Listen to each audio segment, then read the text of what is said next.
Silks శ్రీరస్తు శుభమస్తు sale ప్రతి 25,000 రూపాయల కొనుగోలుపై ఒక గోల్డ్ కాయిన్ ఉచితం.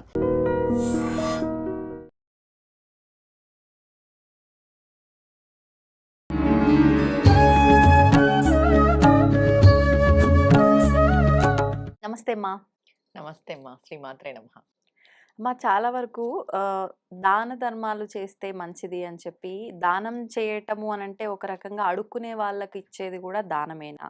అంటే అది దానము అని భావించి ఒకవేళ వాళ్ళకి ఏమన్నా ఇవ్వాలి అనుకున్నా ఈ మధ్య కాలంలో కొంతమంది ఏం చెప్తున్నారంటే వాళ్ళకి డబ్బులు ఇస్తే వాళ్ళు ఏదో అంటే ఇవాళ రేపు మిడిల్ క్లాస్ వాళ్ళ దగ్గర లేనిది కూడా వాళ్ళ దగ్గరే ఉంటుంది, వాళ్ళు చాలా ఎక్కువగా సంపాదించేస్తున్నారు అడుక్కున్న సొమ్ము అని చెప్పి ఇవి కొన్ని విధానాలు ముందుకొచ్చి వాళ్ళొచ్చి అడిగిన 5దో 10దో కూడా ఇవ్వడానికి వెనకాడే పరిస్థితులు ఈ రోజుల్లో మనం చూస్తున్నాం. ఎట్లా అంటే ఇస్తే ఇచ్చినాం, లేకపోతే లేదు. ఎక్కడికి వెళ్ళినా, ఆలయాల దగ్గరికి వెళ్ళినా, ఎక్కడికి వెళ్ళినా మనం ఉన్న ప్రదేశం ఏంటి, ఇక్కడ మనం ఏ రకంగా ఉండాలి అనే విజ్ఞతను కూడా కోల్పోయి అరిచే వాళ్ళు వాళ్ళని కొంచెం అంటే దూషించినట్టుగా మాట్లాడి చిన్న చూపుతో చూసి అట్లా విధానం అంతా ఈ మధ్యకాలంలో మనం ఎక్కువగా చూస్తూ ఉన్నాము. అసలు ఏంటి ఈ భిక్షగాళ్ళకి ఇచ్చినంత మాత్రాన మనకేదో పోతుందా? మన ఆస్తులన్నీ తీసుకెళ్ళిపోతారా? అసలు వాళ్ళకి ఇవ్వటం కరెక్టేనా కాదా? వాటి గురించి. ఓకే అమ్మా, ముందుగా భిక్షాటన. మనం ఎక్కడ ఏది చూస్తున్నాము అంటే పుణ్యక్షేత్రాలలో భిక్షాటన చూస్తున్నామా, బయట భిక్షాటన చూస్తున్నామా? వీళ్ళు ఎక్కువ అయినారు. అవును, భిక్ష పుచ్చుకునే వాళ్ళు. ఇక్కడ ఏంటంటే ప్రతి ఒక్కరూ అడుక్కునే వాళ్ళే. భగవంతుని దగ్గర అందరూ అడుక్కునే వాళ్ళే. నీ కోరిక నువ్వు ఇది చేయాలి అది చేయాలని నువ్వు భగవంతుని రికమెండేషన్ పెడతావు. నేను నాకేదో కావాలని నేనేదో అడుక్కుంటాను. ప్రతి ఒక్కరు ఏదో ఒక ప్లేస్లో దేవుని దగ్గర అడుగుతాము, మన హైగా ఉండే వాళ్ళ దగ్గర అడుగుతాము. రోజు ఇది జరుగుతుంది. కానీ వాళ్ళనే ఎందుకు మనం అలా చూస్తున్నాము అని అంటే, ఒకటి వాళ్ళ కర్మఫలం, వాళ్ళు అలా ఆ దాంట్లో ఉన్నారు, ఆ స్థితిలో ఉన్నారు. నువ్వు దానం ఇవ్వడం వల్ల నీ కోట్లేం నువ్వు నష్టపోవు. నువ్వు ఇచ్చే 10 రూపాయల వల్ల వాళ్ళు కోటీశ్వరులు అవుతారో లేదో అది మనకి అవసరం లేని విషయం. అవునా కదా? నువ్వు దానం చేయాలి అనుకుంటే మనస్ఫూర్తిగా దానం చేయి. అండ్ నెక్స్ట్ ఇప్పుడు ఈ కాలంలో జరుగుతున్న స్కామ్ ఏంటంటే, ఈ భిక్షాటనలో మేము పర్స్ పోగొట్టుకున్నాం, మాది మొబైల్ పోయింది, అంతా బాగుంటారు, భార్య భర్త పిల్లలు ఇలా ఉంటారు, మాకు డబ్బులు కావాలి. అలాంటి వాళ్ళకి చేయొద్దు. నీకు అర్థమైపోతుంది వీళ్ళు స్కామ్ చేస్తున్నారు అని. అవునా కదా? అవును, వీళ్ళే ఎక్కువ కనిపిస్తున్నారు. ఇక్కడ చూడు, బస్ స్టాండ్లలో, దేవస్థానాల దగ్గర, ఊర్లలో, రోడ్ల పైన ఆల్మోస్ట్ వీళ్ళే ఎక్కువ కనిపిస్తారు. వీళ్ళు కూడా అందరినీ అడగరు. మనం ఆలోచిస్తే బాగా చూసుకొని మొగాల్ని చూసి సెలెక్టెడ్ గా అడుగుతారు. అంటే వీళ్ళు ఇచ్చేటోళ్ళు వీళ్ళు చేసేటోళ్ళు అని వాళ్ళకి అనిపిస్తుందో ఏమో మరి తెలియదు, కానీ వాళ్ళు అలా అడుగుతారు. నువ్వు దానం ఇచ్చేటప్పుడు ఒకటే ఆలోచన చేయాలి, ఈయనకి నీడా దానం.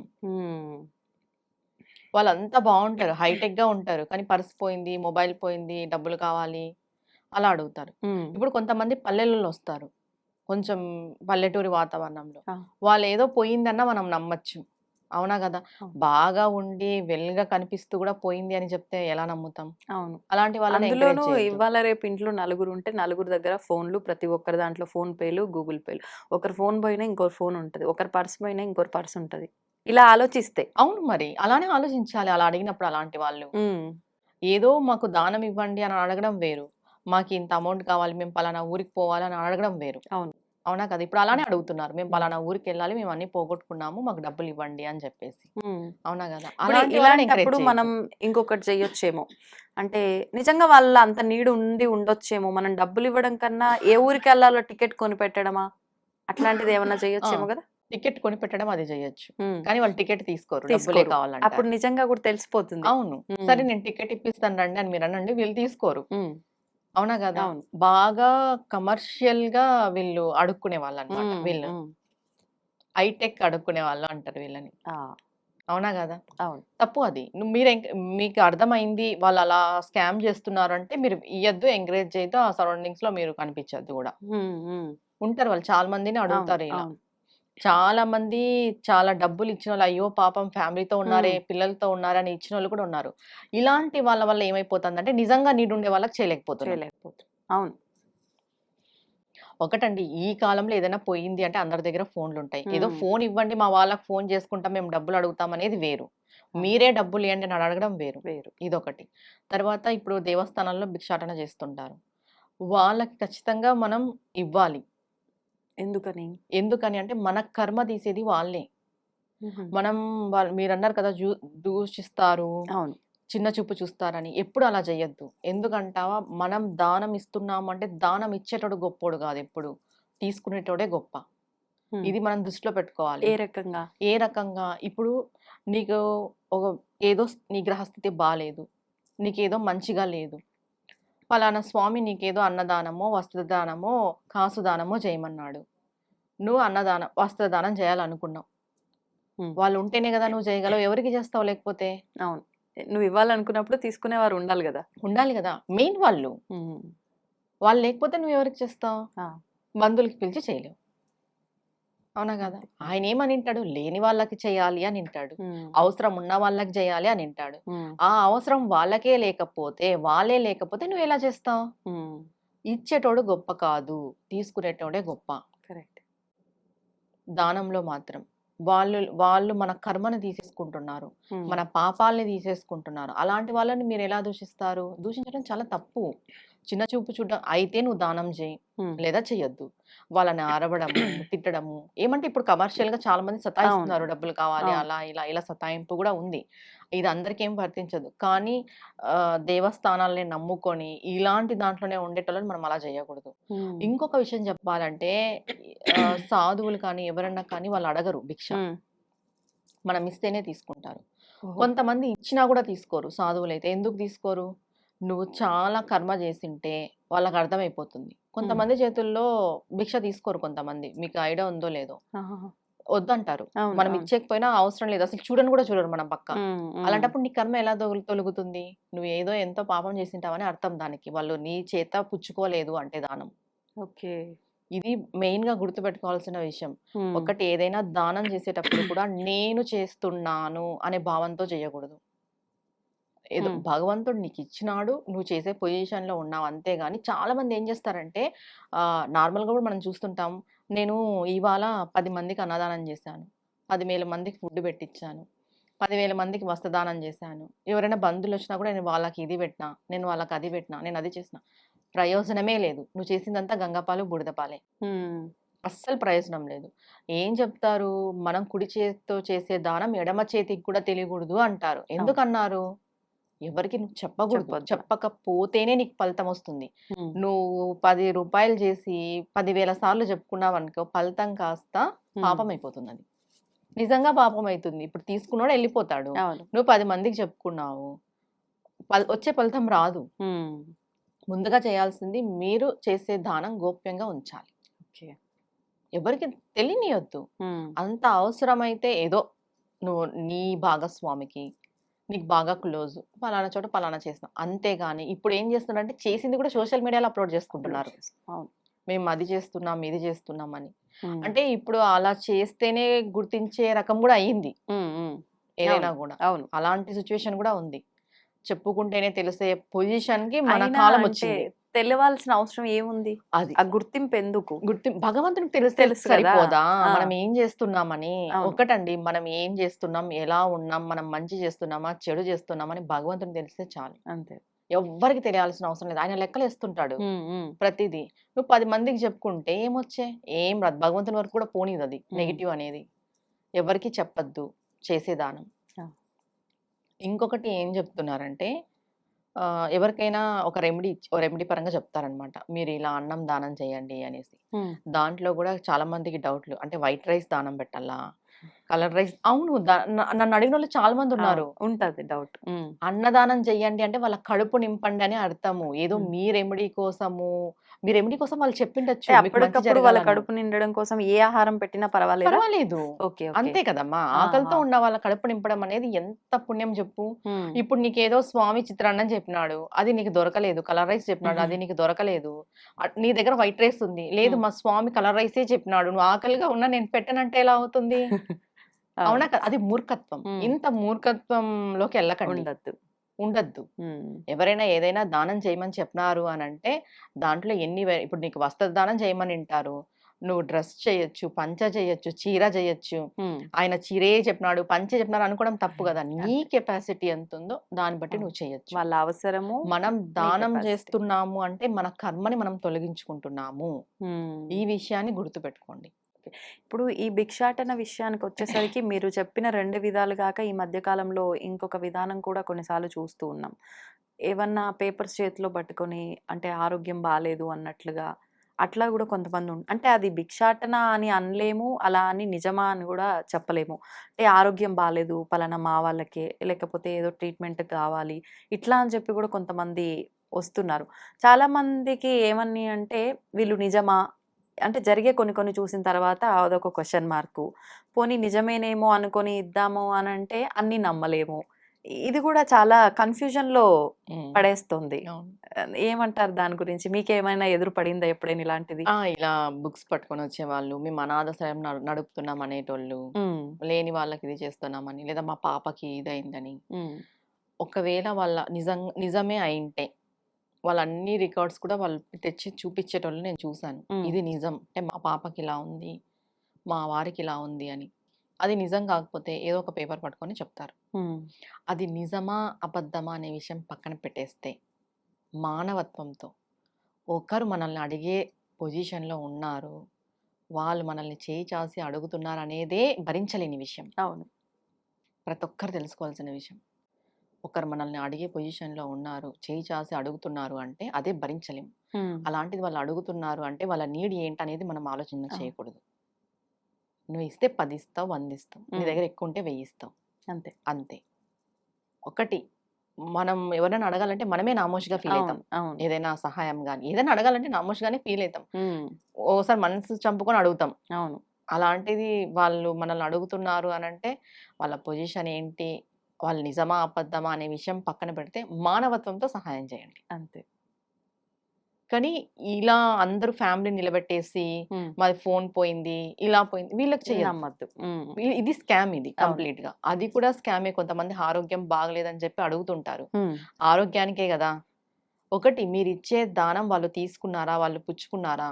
వాళ్ళు ఏం చేస్తారనేది అది మీకనవసరం. కానీ కొన్నిసార్లు అంటే మన ధర్మంలో అపాత్ర దానం కూడా చేయరాదు అని ఉంది గదా! అంటే వాళ్ళు దాన్ని ఏ రకంగా ఉపయోగిస్తున్నారో, వాళ్ళు మంచిగా ఉపయోగిస్తే అది మనకు పుణ్యం వచ్చినా రాకపోయినా అనవసరం. దాన్ని వారు అధర్మంగా ఉపయోగిస్తే ఆ పాపం మళ్ళీ మనకొస్తుంది అని గూడా కొంతమంది చెప్తూ ఉంటారు. దీన్నెలా తీసుకోవచ్చంటారు? లేదమ్మా. ఏదైనా కూడా దానం పుచ్చుకున్నంత వరకే అది. హ్మ్.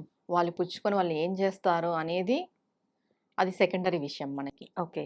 మనకు మనకి వర్తించదంటారా అది? వర్తించదు. హ్మ్. ఇప్పుడు చాలామంది ఏమంటారు, మనం చేసే దానం వల్ల ఒకరు మిస్‌యూజ్ చేసి హ్మ్. దానికి హ్మ్. ఏదన్నా ఒక సమస్య వచ్చింది అనే దాన్ని బట్టి మాట్లాడతారు. హ్మ్. ఇప్పుడు అలా అని నువ్వు ఎవరికీ దానం చేయకోకున్నట్టు చేయగట్టుకొని కూర్చోలేవు గదా! కూర్చోలేదు. ఇప్పుడు మనం అడుగుతాం వచ్చి మన ముందొచ్చి అడుగుతారు. నువ్వు ఏంటి? నీ పేరేంటి? నీ బ్యాక్‌గ్రౌండ్ ఏంటి? అని కూడా మనం అడగలేం గదా! అవును. అవును. అడగలేం. అవునా కదా! నువ్వు ఇస్తే దానమి లేకపోతే లేదు అంతే. అంటారు. అంతే. అవునా కదా! హ్మ్. హ్మ్. అయితే నీకు అట్లాంటి డౌట్ ఉంది. హ్మ్. డబ్బులు ఇవ్వద్దు. హ్మ్. ఫుడ్ ఏది ఇవ్వండి. అవసరమో అది. హ్మ్. ఫుడ్ ఇవ్వండి దానం.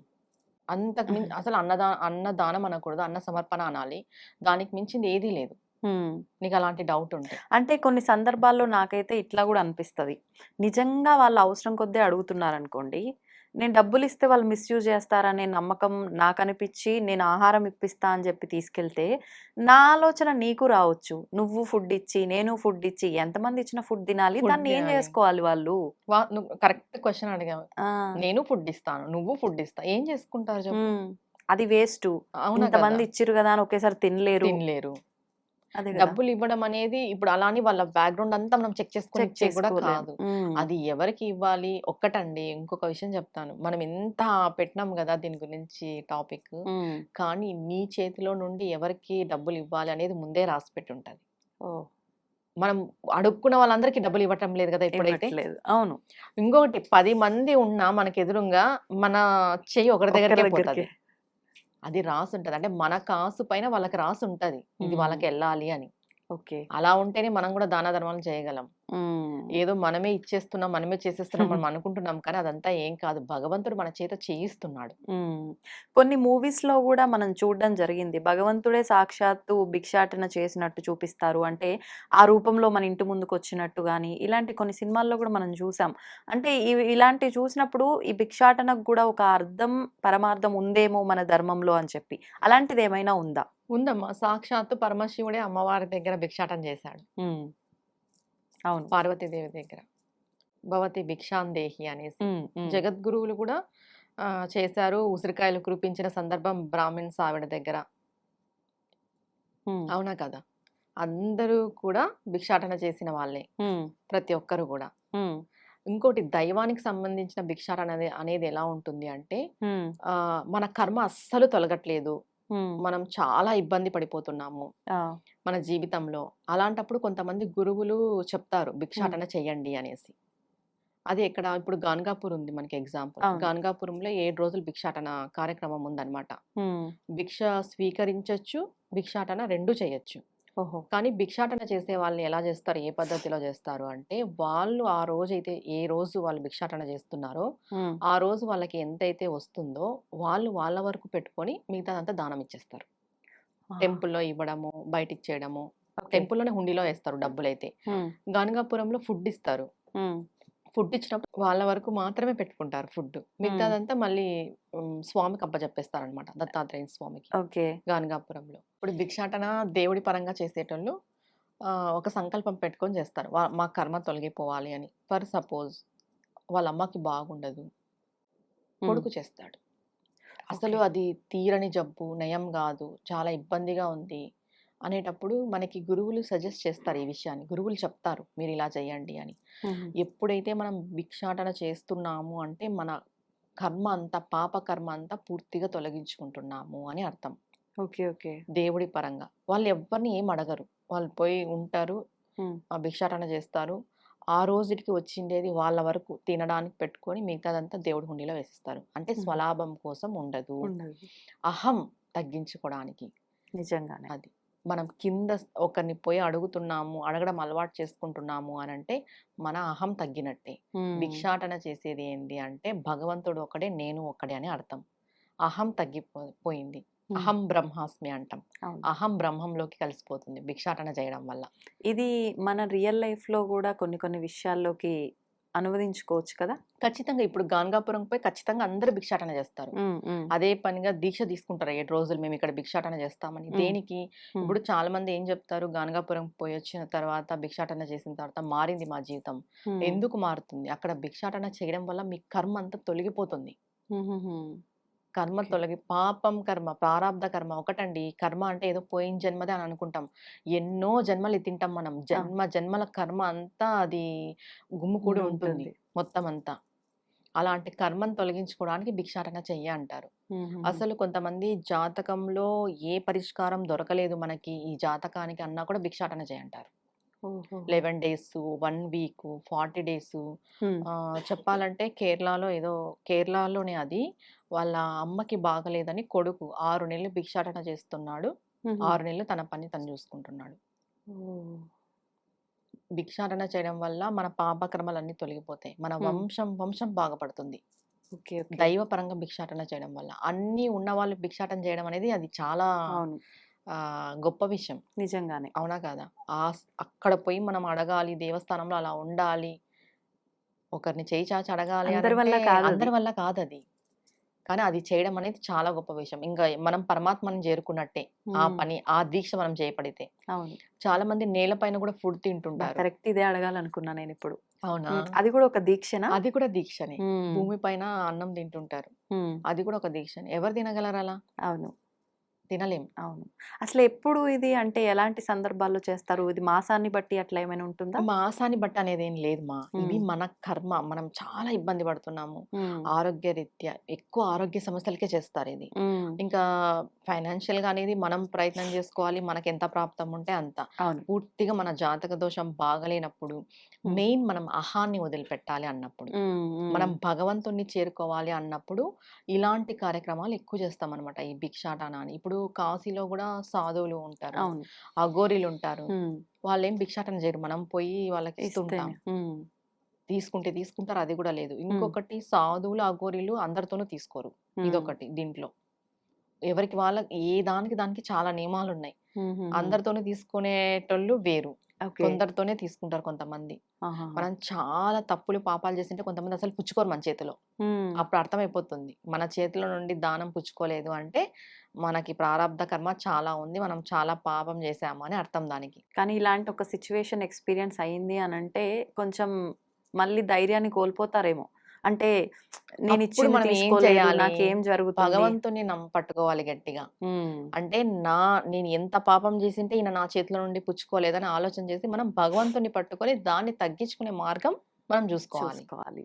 అలా. హ్మ్. భిక్షాటన అనేది అది చిన్న చూపు విషయం కాదు, దూషించాల్సిన విషయం అంతకన్నా కాదు. హ్మ్. అంటే ఇప్పుడు అన్ని స్కామ్స్ చాలా అవును. జరుగుతున్నాయి. కానీ దైవపరంగా చేసే భిక్షాటన అనేది మన హ్మ్. అహాన్ని తొలగించేది. మనము పరమాత్మ ఒక్కడే అనే విషయాన్ని మనకు తెలియజేస్తుంది. హ్మ్. దైవపరంగా చేసే భిక్షాటన సాక్షాత్తు పరమేశ్వరుడే చేశాడు. పరమేశ్వరుడే మనం ఎంత చెప్పు? అవును. అవును. అవునా కాదా? అంతే. అంటే ఏం చేసినా ఇవన్నీ దృష్టిలో పెట్టుకొని మానవత్వంగా ఆలోచించి ఆ క్షణం మనకేదనిపిస్తే అది మంచిగా చేసుకుంటూ వెళ్ళటమే ఉత్తమం. ఒక్క విషయం అండి, మీరు ఏదైనా దానం చేసినా కూడా ఒకటే అనుకోవాలి మనసులో, నేను ఇస్తున్నాననే భావన ఉండకూడదు. శివార్పణం హ్మ్. హ్మ్. లేదా కృష్ణార్పణమస్తు లేదా లలితార్పణమస్తు. మీ హ్మ్. ఇష్టదైవం ఎవరైనా, ఇప్పుడు మీరు శివుని నమ్ముకున్నారు, శివార్పణం. హ్మ్. నేను ఇచ్చే దానం శివుడికి చెందాలి అంటే నువ్వు ప్రతి ఒక్కరిలోనూ దేవుణ్ణి చూసే దేవుని అలవాటు వస్తుంది నీకు. నువ్వు శివుడికే ఇస్తున్నావనే భావన మనం చేస్తే అవును. మనం ప్రతి ఒక్కరిలోనూ దేవుణ్ణే చూస్తాం కదా. అంతే. ఇంకెందుకు దూషిస్తాం చెప్పు? అవును. కృష్ణార్పణం. ఏది ఇచ్చినా కూడా హ్మ్. నేను ఇస్తున్నాను అనేది ఉండకూడదు. హ్మ్. దేవుడికి ఇస్తున్నాను అంతే. అంతే. దేవుడు నాకు ఇచ్చినాడు, నేను దేవుడికి ఇస్తున్నాను. నేను ఏది చేసినా కూడా శివార్పణమస్తు, లలితార్పణమస్తు, కృష్ణార్పణమస్తు ఇలా హ్మ్. అనుకుంటూ ఉంటే ఫస్ట్ మనం మంచి పనులు చేస్తాం, అంతే. చెడ్డ పనులు చేయం. ఎందుకంటే అవును. దేవుడికి అర్పిస్తాం కాబట్టి. కరెక్ట్. ప్రతి ఒక్కరిలోనూ భగవంతుడినే చూస్తాం. హ్మ్. అంతే. ధన్యవాదాలమ్మా. నమస్తే అమ్మా. నమస్తే. And for more videos, Please subscribe to iDream. Please subscribe to iDream. Please subscribe iDream. And please subscribe to iDream. For more videos, subscribe to iDream. please like, share and subscribe to the channel. Congratulations, iDream. subscribe to iDream. Subscribe to iDream. So subscribe to iDream Media.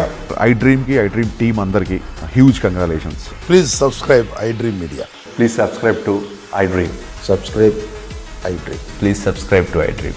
iDream అంటే నా కళల ఛానల్ను subscribe చేసుకున్న నోరు తిరుగుతలేదు, మీరైతే గంట గుర్తు కొట్టండి. For more such videos, please subscribe to iDream.